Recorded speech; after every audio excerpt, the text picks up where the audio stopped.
But one of the things that a lot of parents deal with is anxiety. How do you deal with a child who is anxious at school?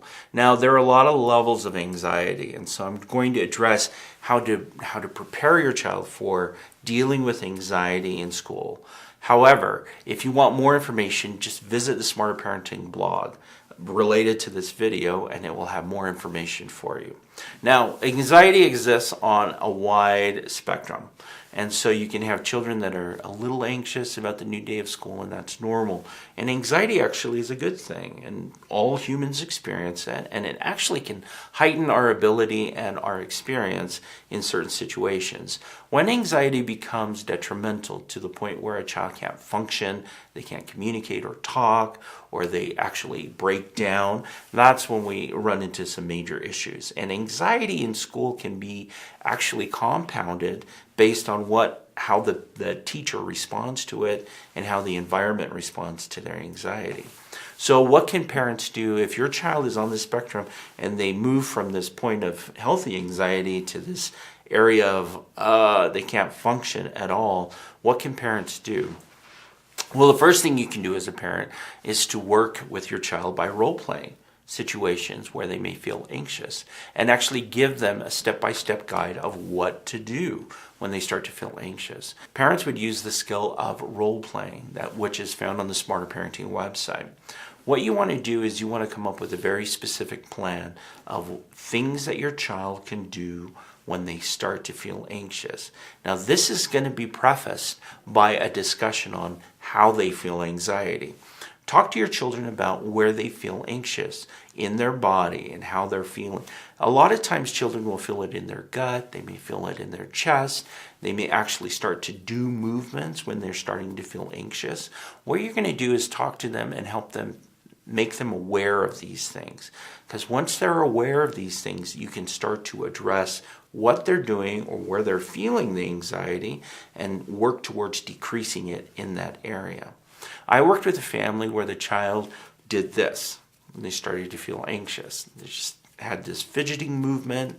She was in a mixed class of 5th, 6th graders, and she would start to do this and fidget, especially at the beginning of school because she was unsure of the environment. We talked about that. We're like, okay, so you start to fidget, you start to feel it here. And she's like, yeah. And I'm like, okay. And it was something that I could observe and notice. So she would do this, and then as it escalated, her muscles would tense, and she would actually start to just tense her whole arm and flex, and then shake. After that, she would break down. We focused on dealing with her anxiety when she started to do this, squeezing something, and we actually gave her something to squeeze to help calm this movement, because what we noticed was that she started to do this and then it started to become a fist. And then from the fist, it would start to move up her arm to flexing in her arm. And then once her arms were flexing so tight and it was so stiff, that's when the shaking would come, and then it would just expand from there. We focused on this, gave her something that she could squeeze that was soft, and then we taught her to squeeze it and count. So we did a squeeze 1, a count 1, squeeze 2, 3, 4, 5. And then after 5, if she still felt this anxiety, then she would have to repeat it. As soon as she started to feel like if this wasn't working and it was moving up, then she was to go and tell the teacher. At least raise her hand, or she could stand up and go to a specific place in the classroom that was already assigned for her to calm down in. We actually gave her some very specific steps to help her along the way in 5th and 6th grade. What we found is that she was really receptive to how to deal with this anxiety when she was starting to feel it in school, and that she actually would do these things. And it would help her decrease the majority of the time.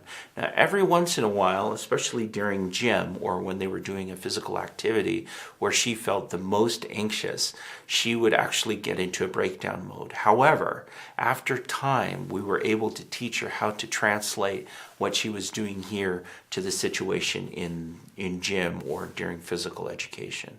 It will take some time for some children to adapt and to use them in multiple situations. However, as a parent, you can role play some of these techniques with your children at home before school starts and set that up, and then talk to the teacher and have the teacher understand that this is something that may occur. Most teachers, in fact, the majority of teachers will be understanding and will actually have training in how to adapt and work with children who have anxiety. So these are some steps that I would recommend for most parents to do. Work with your children before, start role playing. If you're already in school, start doing it now and set aside what you're going to do very specifically. Now again, the role playing has to happen after you've already discussed with your child some ways that they feel anxious. Where is it in their body they feel anxious? Does it feel hot? Some children report that they actually start to feel hot, and it's a change in temperature, okay? And then what you do is you start to address some of those trigger things that are happening, especially if you can find out what initially is happening with them. You focus on those first, and then you build from there, and then you move. That girl actually graduated from high school already. Continues to have anxiety, but is able to manage the anxiety. And again, not all anxiety is bad. Some anxiety actually is very productive because it heightens our senses and our ability to function. So it's moving this negative anxiety into a more resourceful state where your child can be proactive and productive.